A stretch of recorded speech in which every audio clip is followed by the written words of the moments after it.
Excuse me. Tonight, Boston, from the jump, I felt they played harder.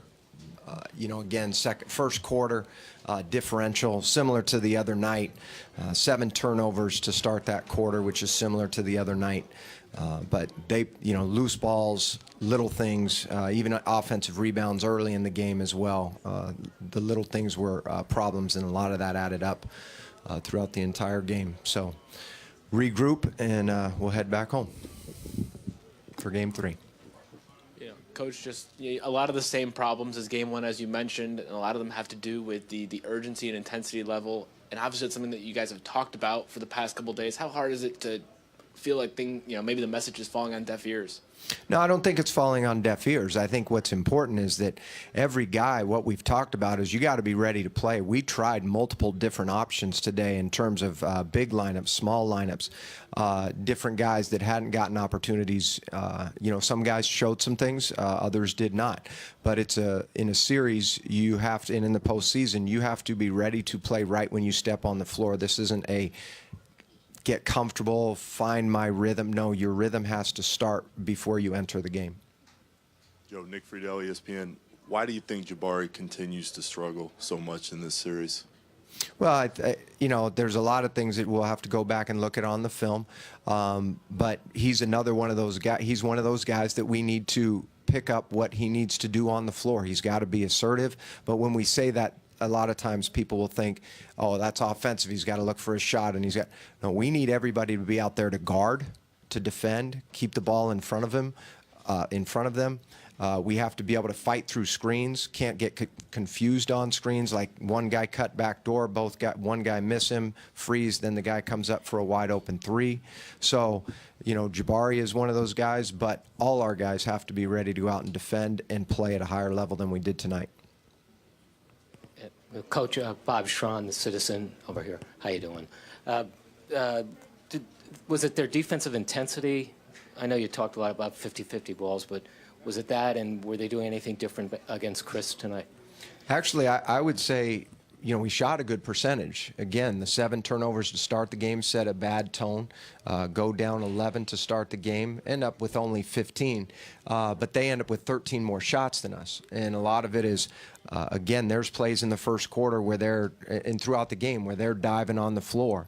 And it's all the way through. We've got to get that all the way through. There's no wiggle room here. We need to come out with more of a sense of urgency right from the beginning of the game and impose our will on the game. Coach Steve Bulpett, Boston Herald. Is there anything that Jaylen Brown's been doing specifically, or is it just more that he's finding the openings in their that are created? Well, there's a lot of, they're putting him in, he's playing hard, hustling, coming off of screens, he's cutting hard.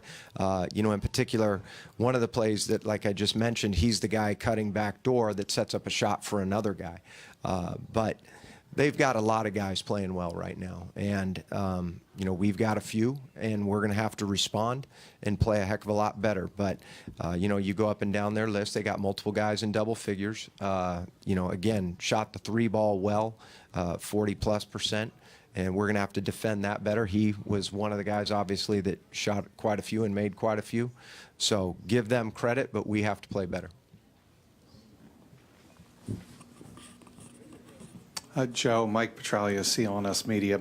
Do you get the sense at all that Giannis is taking too much on his shoulders, or he's being asked to do too much? Guys are watching him. I think there's possessions, where we as a team will either dribble too much or not get our proper spacing and not move the ball as well as we need to. But there are sets where we actually get him in position where we do want him to try to attack off the dribble, try to, get the defense to collapse, which they're going to do most of the night anyways, and then be able to kick out. I think there were quite a few possessions tonight where we weren't spaced the way we needed to be spaced.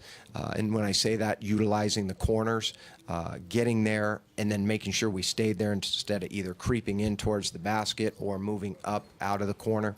I think the biggest thing for us is we want, like I said earlier, we want to be aggressive and assertive with how we play, but we also have to make sure we get to the right spots on the floor.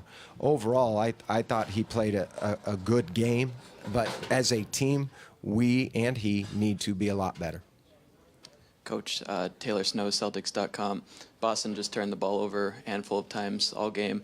How much did their ability to take care of the ball factor into the result, and how do you guys be more disruptive on the defensive end moving forward? Well, so that's, the more shot attempts that we alluded to earlier, that's a big reason. We have 15, they have 5.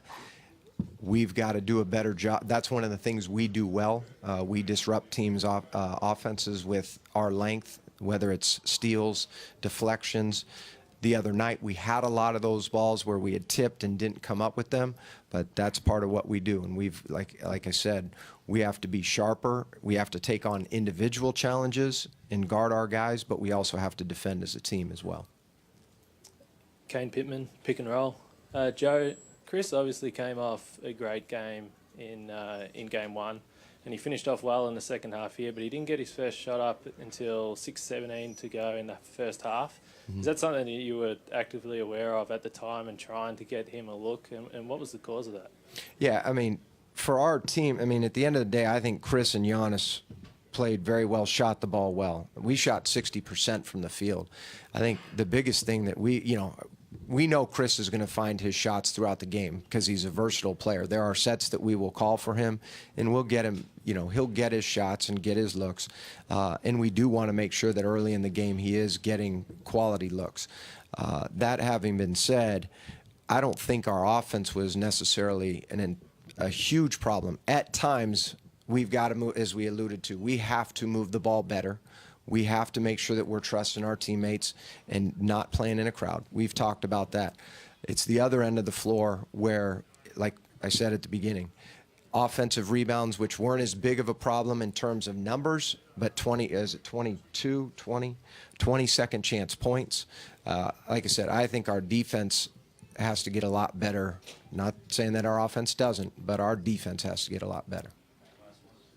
Malcolm Brogdon didn't play in the fourth quarter at all. Just what goes into that decision, and how can you, and kind of, since it's the last question, what did you think of Shabazz Muhammad's play tonight? Yeah, that's what I would say is Shabazz had a good stretch early. He's earning the right to be out there. I think in the second half, I would say he wasn't as good as he was, but overall I liked what I saw from him. Sterling, I thought, came in and did a really nice job for us while he was out on the floor. There were a few mistakes, things that we can address, and we will as a team. But I think, in general, our bench, we need somebody to come off, and we're trying to, like I said, we looked at multiple options, multiple combinations of players, trying to find some answers to a lot of the issues that we addressed. And, I think a guy like Malcolm has to be ready to go, and I know that he will be.